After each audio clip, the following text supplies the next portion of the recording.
पहली बात तो ये कि यह जो नेशनल हेराल्ड का मामला है, इसका कानूनी पक्ष कुछ भी नहीं है, तो मैं आपसे इसके कानूनी पक्ष के बारे में बात नहीं करूंगा। सीधे तौर पे ये एक राजनीतिक साजिश और शरारत का मामला है। ये राजनीतिक साजिश और शरारत का मामला कैसे है? पहला, कि जिस कानून के तहत यह मामला दर्ज किया गया है, उस कानून का नाम है मनी लॉन्ड्रिंग एक्ट।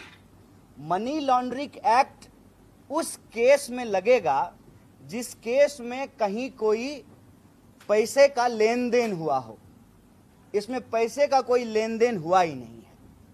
और दूसरा, बार बार ये कह रहे हैं कि कांग्रेस पार्टी के नेतृत्व ने मुनाफा कमाया है। सबसे इंपॉर्टेंट बात यह है कि जो दोनों कंपनियां हैं वो नॉन प्रॉफिट ऑर्गेनाइजेशन है। ना तो वो मुनाफा कमाती है और ना उसका मुनाफा कोई ले सकता है।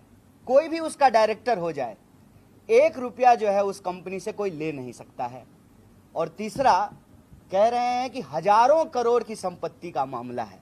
ये जो 3 बड़ा झूठ है, उसका पर्दाफाश हम आपके सामने करना चाहते हैं। पहला, कि इसमें कोई पैसे का लेन देन नहीं हुआ है, तो आप जो है मनी लॉन्ड्रिंग का मामला कैसे दर्ज कर रहे हैं?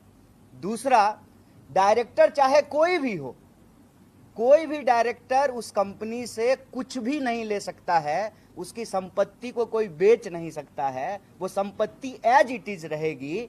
तो जो है राहुल गांधी और सोनिया गांधी जी ने फायदा कैसे ले लिया? परेशान करने के लिए और बदनाम करने के लिए ये प्रयास है। कानूनी तौर के ऊपर भी जब कोर्ट के अंदर ये केस चल रहा है, तो जो केस दायर करने वाले व्यक्ति ने उसके ऊपर टेक्निकल, जो आज भी भारतीय जनता पार्टी के सदस्य हैं, उनके तरफ से राज्यसभा के सदस्य नहीं, उन्होंने स्टे लिया। निराधार तरह से ईडी ने ये केस बनाया। इलेक्शन कमीशन में 2012 के अंदर शिकायत दर्ज करी गई। ईडी के दस्तावेज और रिकॉर्ड के यहाँ पर इलेक्शन कमीशन ने 2012 में, फिर 2015 के अंदर इस केस के संदर्भ में इलेक्शन कमीशन ने भी फैसला किया। वाले बात, जिस ईडी के डायरेक्टर ने जो हकीकत बताई, उसका तत्कालीन वहां से हटा दिया गया। उस वक्त भी देश जान चुका था कि किस तरह की द्वेषपूर्ण भावना से ये कार्य कर रहे हैं। अंतिम तिथि 12 साल बाद अंतिम तिथि के अंदर ये चार्जशीट दर्ज करी गई और आज तक चार्जशीट जो दर्ज करी गई है उसको सार्वजनिक नहीं किया जा सकता है। तो इनकी मंशा है, इनकी मंशा सिर्फ और सिर्फ बदनाम करने की है। इनकी मंशा सिर्फ और सिर्फ है जो कांग्रेस पार्टी की छवि है उसको धूमिल कर देगी। ये लगातार झूठ फैला करके भाजपा अपने दुष्प्रचार के द्वारा इस राष्ट्रीय आंदोलन के धरोहर को कहीं न कहीं उसकी छवि बिगाड़ना चाहते हैं, उसे खत्म करना चाहते हैं। गांधी परिवार जो इस देश में स्वतंत्रता आंदोलन की अपने आप में प्रतीक है, पंडित जवाहरलाल नेहरू 13 साल जेलों के सलाखों में रखकर देश को आजादी दिलाई। इंदिरा गांधी जी बचपन में जेलों में रही और देश को मजबूती के साथ आगे बढ़ाने का काम किया। उस परिवार की 2 लोग शहीद हुए, इस देश के लिए कुर्बानियां दी। उस परिवार पर प्रश्न चिन्ह लगाना ये सोची समझी आरएसएस भाजपा की रणनीति। आरएसएस की बात इसलिए कर रहा हूं कि इस नागपुर के हेडक्वार्टर से आरएसएस पूरे देश में भ्रम फैलाने का काम, पूरे देश में नफरत फैलाने का काम और पूरे देश में कांग्रेस उदारवादी विचार के लोगों को प्रताड़ित करने का आज काम सत्ता और सियासत के माध्यम से मोदी जी को कहीं न कहीं सहमति देकर के कर रही है। एक भी ऐसा मुद्दा जो जनता का मुद्दा है उस पर आरएसएस नहीं बोलती। महंगाई क्यों बढ़ गया, अडानी और अंबानी जी की संपत्ति दिन दूनी रात चौगुनी क्यों बढ़ रही है, इस बेरोजगारी के कारण इस देश के लोगों की कमर, नौजवानों की क्यों टूट रही है।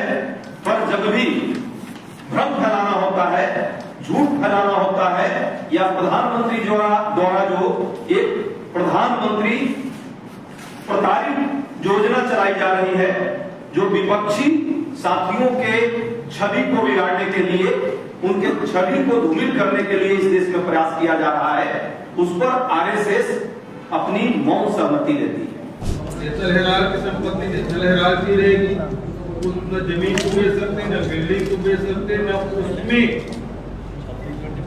सोनिया जी, राहुल जी एक पैसा नहीं ले सकते, एक पैसा रुपया की बात तो छोड़ करता रहे, उसमें भी यंग इंडिया में भी आप एक पैसा पैसा नहीं ले सकते, खर्च नहीं कर सकते। ये इसलिए बनाया गया ताकि एजीएल को मदद की जाए। कांग्रेस पार्टी में पैसा है और कांग्रेस पार्टी के देश की धरोहर उसे बचाने के लिए यदि कांग्रेस पार्टी ने कर दिया है, इनके पेट में दर्द क्यों हो रहा है? ये तो हजारों करोड़ के कार्यालय बनाए पूरे देश भर में। अभी तो आरएसएस का बड़ा कार्यालय हजारों सैकड़ों करोड़ का बना दिल्ली में, पैसा कहां से आएगा इस सरकार? इसमें ईडी की जांच नहीं करती, जांच करे नहीं। जहां बिहार जिले में बनाया उनका करोड़ों रुपए का बिल्डिंग बनाए, उसकी जांच नहीं होती। लेकिन एक संस्था जो देश की आजादी में जिसकी भूमिका रही, और पैसा किसको दिया गया? पैसा दिया गया कर्मचारियों को, पत्रकारों को और बिजली भी।